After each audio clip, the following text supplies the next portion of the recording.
Hi guys, my name is Nishtha Berry. Welcome back to my YouTube channel. Wishing you all a very happy Pride Month. June is all about celebrating Pride Month, but all the other months are equally about being yourself and celebrating just that.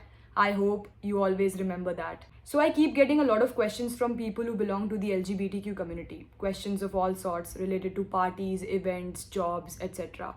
But a common question that I get is, how do we come out to our parents and when is the right time to do so? I get this question from people of all age groups, mostly teenagers, and I've already made a video, covering this topic, but I felt like talking about it once more because why not? It's 2022, it's June, it's Pride Month, and let's help some people out. तो ऐसे कई lucky लोग हैं जिनको बचपन से ही पता होता है कि उनकी सेक्सुअलिटी क्या है, एंड कई ऐसे लोग हैं जो काफ़ी आगे जाकर रियलाइज़ करते हैं इस चीज़ को। मेरा कहना बस ये है कि it is very important to know who you are, but कोई अगर आपको ये चीज़ बोले कि आपको अपने आप को टीनेज ईयर्स के अंदर ही फिगर आउट करना है, या फिर अर्ली 20s लेट 20s तक अपने आप को अपनी सेक्सुअलिटी को फिगर आउट करना है, that is wrong. You take your time, figure out your self, keep exploring your self, okay. And कोई भी अगर बोलता है कि आपको जल्दी से जल्दी फिगर आउट करना है अपने आप को, don't listen to that person, take your time. कोई रेस नहीं है, कोई कंपटीशन नहीं है। इंडियन पेरेंट्स, हमारी सोसाइटी में हमारी फैमिलीज़, कई लोगों की फैमिलीज़ ऐसी हैं कि जिनके सामने कई टॉपिक्स के बारे में, कई चीज़ों के बारे में इंसान बात नहीं कर पाता बिकॉज़ हमारे पेरेंट्स थोड़े कंजर्वेटिव दिमाग के होते हैं। I agree, but if you are from the community,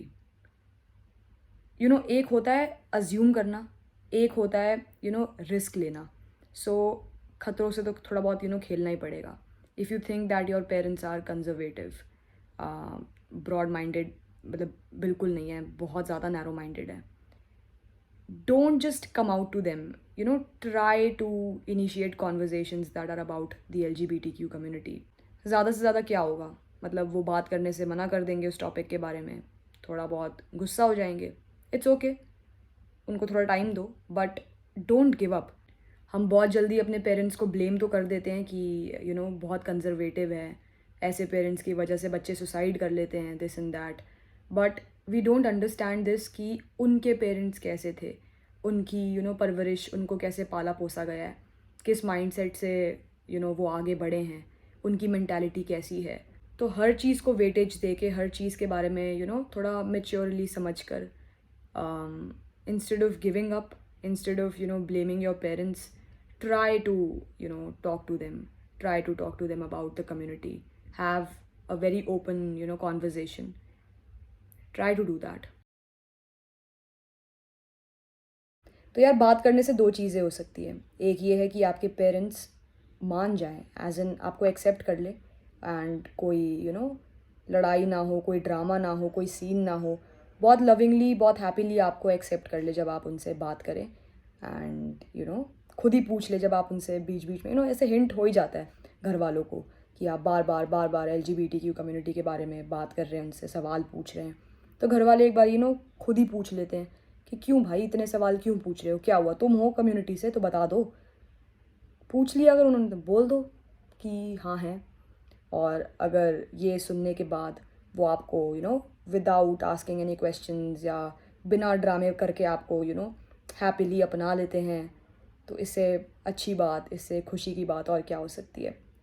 दूसरी चीज़ ये है कि जैसे मैंने आपको बोला अभी कि वो थोड़ा गुस्सा हो जाते हैं, नहीं समझते, आप बार बार कोशिश करते हैं, कुछ साल बाद भी ट्राई करते हैं, लगातार कोशिश करते हैं, गिव अप नहीं करते, जैसे मैंने आपको बोला अपने प्रीवियस पॉइंट में, एंड अच्छे इंसान की तरह आप उनको, अच्छे बच्चे की तरह आप उनको बार बार समझाने की कोशिश करते हैं, थोड़ा उनका माइंडसेट चेंज करने की कोशिश करते हैं, बट वो इतने ज़्यादा नैरो माइंडेड हैं कि वो अपनी थिंकिंग को चेंज ही नहीं करना चाहते, एंड वो सोसाइटी से डरते हैं, सोसाइटी के लिए जीना प्रेफर करते हैं। तो ऐसे में आप क्या कर सकते हैं, इसमें भी आपके पास दो ऑप्शंस हैं। या तो आप उन्हें बोल दें एकदम से कि मैं गे हूँ, एंड वो आपको घर से बाहर निकाल दें, या फिर आप खुद गुस्से में घर छोड़ दें, ये चीज़ हो सकती है। या एक और चीज़ हो सकती है कि आप थोड़ा ठंडे दिमाग से शांत हो जाएं, थोड़ा वाइजली चलें इस चीज़ के अंदर। एंड जब आप फाइनेंशियली इंडिपेंडेंट हो जाएं तब आप ये डिसीजन लें उन्हें बताने का। एंड तब उनकी जो भी मर्ज़ी हो कि वो आपको रखना चाहे घर पर, नहीं रखना चाहे, एटलीस्ट आपके पास एक क्वेश्चन होगा, आप इंडिपेंडेंट होंगे, आपको दर बदर की ठोकरें नहीं खानी पड़ेंगी जो यूजुअली कई लोग ऐसा कर जाते हैं। वो इस चीज़ के साथ नहीं जी पाते कि वो क्लॉजेटेड हैं, वो बताना चाहते हैं अपनी फैमिलीज़ को, बता देते हैं, बट वो ये भूल जाते हैं कि वो अभी भी कई तरीके से अपनी फैमिली पे डिपेंडेंट हैं। तो ऐसे में होता क्या है कि घर वाले कन्वर्जन थेरेपीज़, कभी कभी बहुत ही हार्श स्टेप लेके बच्चों को घर से बाहर निकाल देना, डिसोन कर देना, यहाँ तक भी चले जाते हैं। So just to avoid that मेरी एडवाइस है कि पहले एक बारी फाइनेंशियली इंडिपेंडेंट हो जाए, फिर कम आउट करें अपने पेरेंट्स से, अगर वो इतने ज़्यादा नैरो माइंडेड है तो।